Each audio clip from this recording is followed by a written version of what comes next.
Hi guys, welcome back to my channel. Hello sweetheart, you're welcome back to my channel. Thank you for tuning into my channel. Thank you for the support and thank you for the love so far, and thank you for always being there for me guys. I love you all. And if today is your first time of tuning into my channel, do me a favor, don't go away with your love, okay? Don't forget to subscribe, and when you subscribe, turn on the notification bell so as you can be the first person to be notified each time I post a new video. And when you're notified and when you're subscribed, make sure you give the video a like always drop your thumbs up, don't take it along, okay? And you always drop your comment. I like seeing your comments, okay? Love you all. Stay tuned for this video. Hello guys, you're welcome back. So the news update today: 240 people killed by Boko Haram bandits within 6 days in northern Nigeria, group says. 240 persons killed. At least 240 people were killed by armed bandits and Boko Haram insurgents in various attacks on some communities in the northern part of Nigeria between June 8 and 13 this year 2020. Coalition of northern groups has claimed.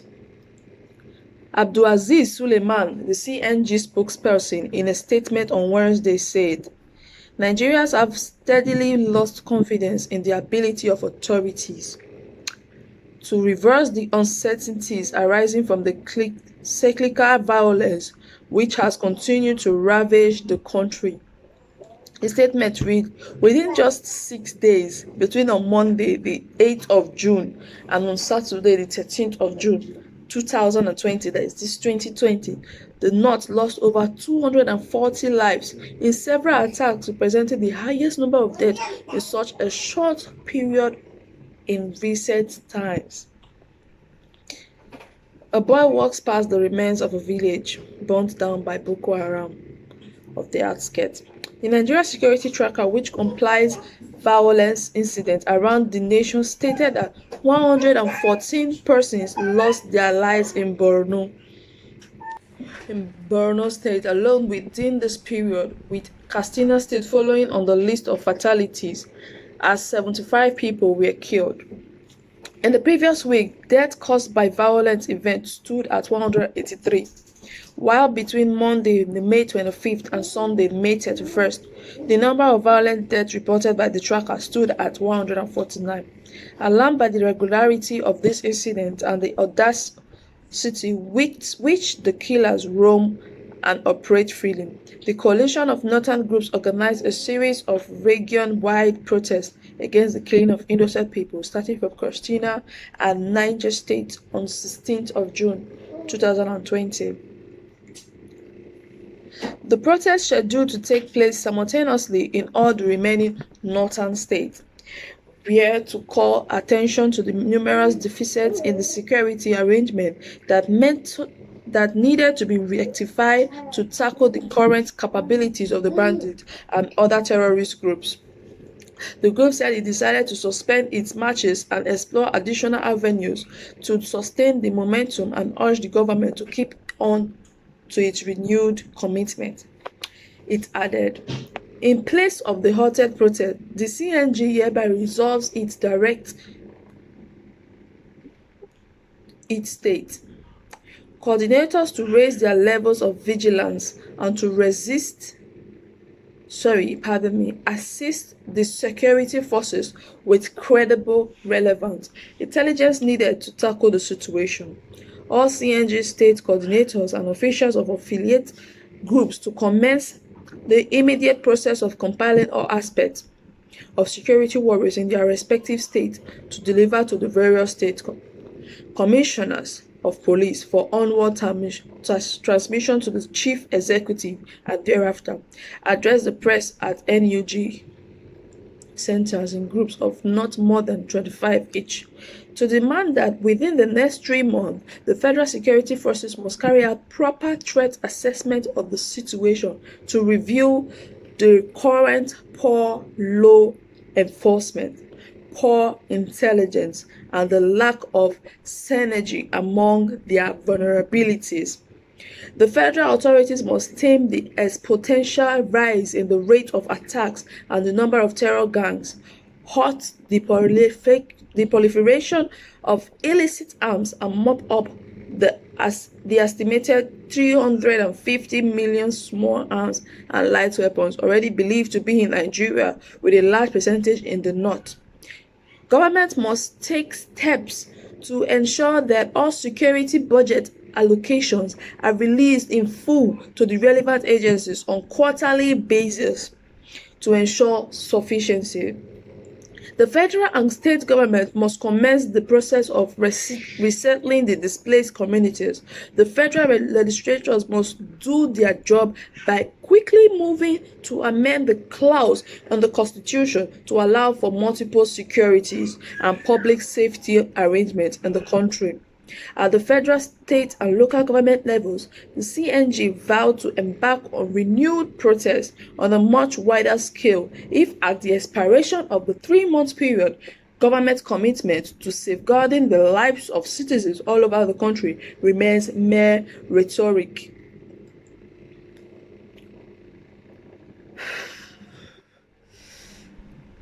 After reading, this, it's not right. Well, guys, that is for that. And we are moving right now to another section of the episode. Stay tuned. On our table again, it's Nnamdi Kanu only attacked fake pastors, not Christianity, according to the IPOB. This is the latest. The indigenous people of Biafra, IPOB, has said its leader, Mazi Nnamdi Kanu, never condemned Christianity but only attacked those they called fake pastors and men of God in Nigeria who refused to boldly speak up against the incessant and state-sponsored killings and slaughtering of Christians in Nigeria. According to IPOB, Kanu's condemnation was for religious leaders who deliberately kept quiet why Christians are killed in Nigeria, saying that does not amount to condemnation of Christianity, disrespect to Islam, or any other religious body. Advertising, it only condemned the evil of extermination of a particular religious group through state-sponsored terrorism. Our leader, Mazi Nnamdi Kanu, in his life never condemned Christianity because he was raised in a Christian home by Christian parents and will never do such. He has respect for Christianity, Islam, and other faith-based religions around the world. He is surrounded by Judeo-Christian faith practitioners, of whom he is one. His parents died professing Judeo-Christian values. Only those fake pastors who believe solely in collecting tithes and offerings in churches without looking tangibly towards improving the lives of their fellow Christians in Nigeria are the ones behind this twisted narrative. The IPOB leader speaks. May we also use this opportunity to appeal to all those who may have misunderstood our leader as disrespecting men of God or showing no regard for Christian doctrines to disabuse their minds and understand that he is only opposed to wolves in sheep clothing. Mazi Kanu still has respect for honest men of God who have not compromised their divine mandate. Again, Mazi Nnamdi Kanu is not against any biblical injunctions practiced by genuine Christians in reference to God Almighty. For the untenth time, our leader does not hate Christianity and will never attack the faith. What he is against is the twisting of some Christian doctrines by selfish and greedy pastors to fleece their brainwashed followers. A statement by IPOB spokesman Ima Powerful said, the statement further said that it is on record and confirmed by the Nigerian government that Mazi Nnamdi Kanu has been at the forefront of defending Christians in Nigeria, more than any Christian group or pastors and men of God have ever done. IPOB spends a huge amount of money every month in highlighting the plight of persecuted Christians in Nigeria and beyond. Over 80% of the content of this message on Twitter is about persecuted Christians. Mazen Nnamdi has been filing that gap for the Christian Association of Nigeria, CAN. Not having a single social media presence in this digital age, even with all their resources. Our leader is unwavering in his divine assignment to liberate Biafrans and also every suffering Nigerian. Everybody must therefore support his ongoing expository effort, which is a mandate from God Almighty. Stay tuned for more. Alright, lovelies. The Boko Haram is still threat. It's still a threat. The Boko Haram are still very dangerous. 2 deadly attacks by the jihadist groups in Chad and Nigeria this week killed more than 140 soldiers, underlining the militants' continued threat in the Lake Chad region, despite reports of fractional fighting and leadership changes. On Sunday night, the Nigerian jihadist group Boko Haram attacked a Chadian island base on Boma Peninsula in Lak province. After a 7-hour gun battle, 92 Chadian soldiers were dead and several armored vehicles destroyed. It is the worst loss the Chadian army, seen as among the best in the region, has suffered in a single battle. The northeast Nigeria so-called Islamic State in West Africa province, ISWAP, a Boko Haram splinter, reportedly killed 50 soldiers in an ambush on a convoy on Monday, transporting explosives and ammunition. It was a blow for the military, which since moved into a super camp strategy. The pulling of troops out of the countryside and into better defended garrison towns has been able to reduce its losses to both Boko Haram and ISWAP.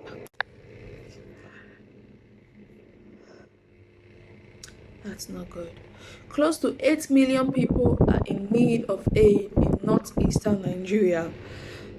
The controversial super camp strategy leaves large swathes of the region under the control of the jihadists and beyond the reach of humanitarian agencies and government services.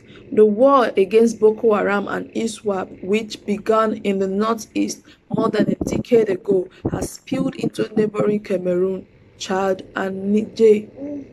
It has displaced some 1.5 million people in Nigeria and hundreds of thousands more in the wider region, despite recent leadership tussles in ISWAP and the reported death of the Boko Haram commander operating in the Lake Chad area. The tempo of attacks has continued. The internal dynamics of these groups keeps changing, but that doesn't affect their military capability.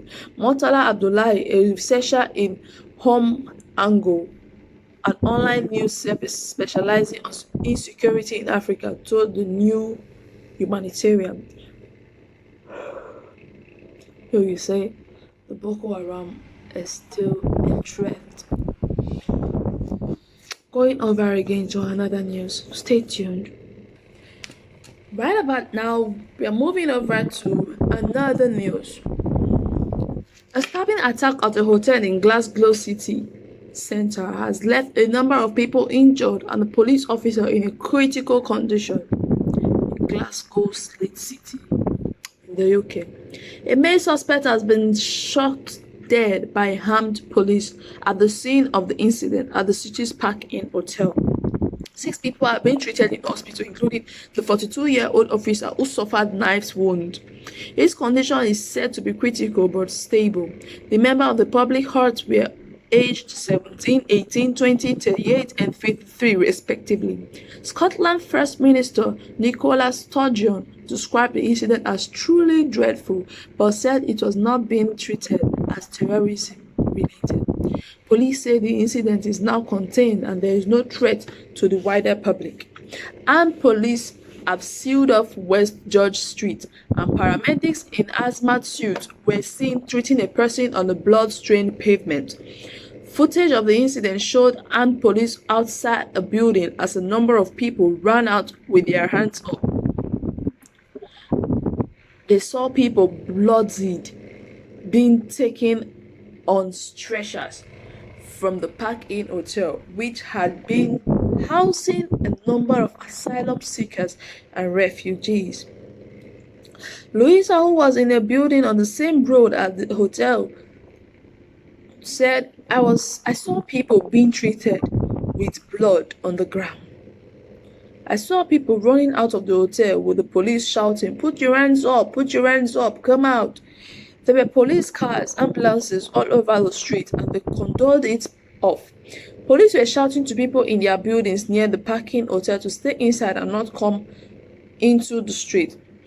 There were quite a number of people coming out with their hands up, running down the steps at the hotel. I saw people with blood on them all over the ground. It had previously been reported that up to 3 people had died, but police have yet to confirm any further fatalities. As news of the incident unfolded, Mark White said there's reports in addition to the suspect who was shot dead by police of fatalities. I'm not able to put a precise number on that. It was mentioned 3, but we don't know if that includes the alleged armed attacker as well. At this moment in time, we can say that there are reports of fatalities, but there is no precise number on that. Scotland correspondent James Matthews said refugees and asylum seekers have been housed at the hotel over recent months to protect them during the coronavirus pandemic. They were decanted from the accommodation they were in to the hotels, such as the Park Inn. He said, I spoke to someone inside the hotel and he said he was sleeping. It was 10 to 1 p.m. and he heard screaming, males screaming and females screaming. He was on the third floor. He said he headed to reception via the lift and the elevator was covered in blood. He got out to the main area and saw a male receptionist who had suffered an injury, was covered in blood and was gasping for air. He said there was a second male receptionist on the exterior steps of the hotel and he was also injured and was gasping for air. An armed police officer speaks with his colleagues in front of a controlled-off area. The police were called armed police officers turned out in force and the perpetrator was shot dead within the building. Craig Milrow said he witnessed the aftermath of the incident after an office building nearby and that he had seen 4 people taken away in ambulances. He said, I saw a man lying on the ground of African descent with no shoes on. He was on the ground with someone holding his side. I don't know if it was a bullet wound, a stab wound, or what it was. Mr. Milrow said the man was one of the 4 taken away by medics and that he believed him to be a victim of an attack. After that, we saw commotion, ambulances further up, and we saw armed police all running into the hotel next to the security society room. He added, we were still standing outside after that. The police all came down. The riot police and triage team told us to go back in and lock the door. Police said officers were on the scene within 2 minutes of the incident being reported. Assistant Chief Constable Steve Johnson said asked people to avoid the area. I would like to reassure the public that this is a contained incident and that the wider public is not at risk.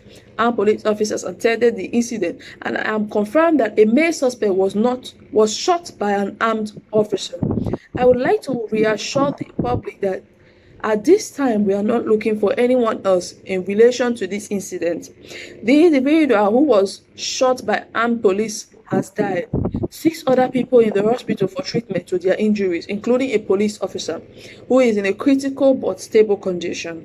David Hamilton of the Scottish Police Federation told Sky News the incident would automatically prompt an internal police review into the circumstances, while we use by an officer of a firearm would lead to an investigation held by an independent commissioner. He said he had been in contact with the injured officer's family. This is horrific. This is something you dread as a police officer, he said. Prime Minister Boris Johnson said he was deeply saddened by the incident. So sad. This is sad, so sad. This is not a good news at all. Here's the video to watch. Stay tuned for more.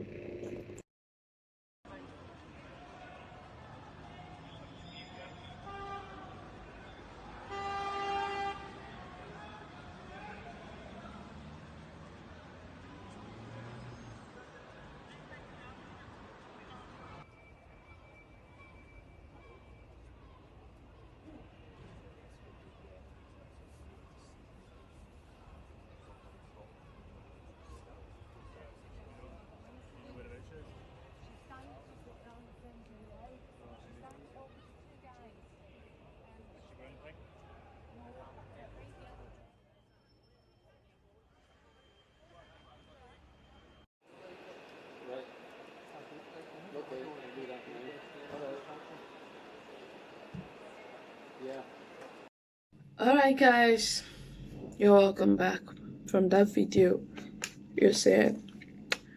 Again, this is another update, although you might have watched it or you might have heard of it, of how the Nigerian boys, or let me say the Nigerians in Indonesia, went to Nigerian embassy in Indonesia and destroyed it. Like, they were rioting. They rioted because Nigerian neglected their plight. Of course, if I had known much more about their plight, and I'm going to dig into it about more on their plight, I'm just wanting them to, I'm just not them, actually, it's we that got it. We have to share it. So in order for the government of Nigeria to come back to answering them, or come back to accepting what they offered, or trying to, because we are one, it's their country, it's their citizens, they should just try to sort things out, because we are not supposed to be quarreling with ourselves. We are not supposed to be enemies of ourselves. It's not right. Maybe they asked for something. Maybe they asked for a flight or something. Or I still don't know, but I'm going to try to dig into it to bring you guys about the update. And if you know, that's fine and that's good, because you have to get enlightened and get informed everywhere and every time. Alright guys, here's the video. Watch it.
cannot do anything. They cannot help us in this country. They cannot help us in this country. The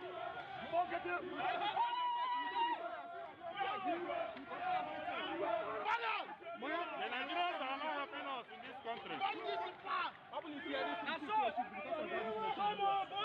rubbish, we don't have embassy. We don't have embassy. No embassy.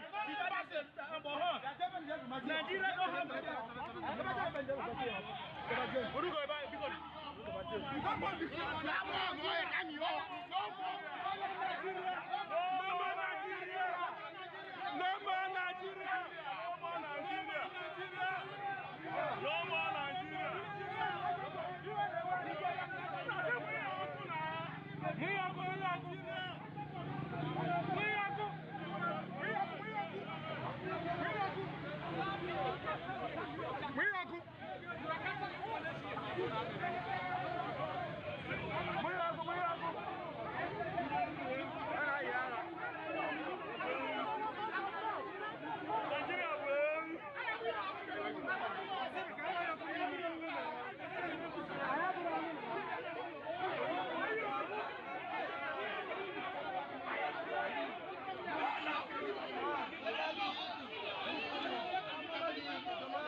Hello everyone, I hope you had fun staying with me. I hope you have not regretted this so far.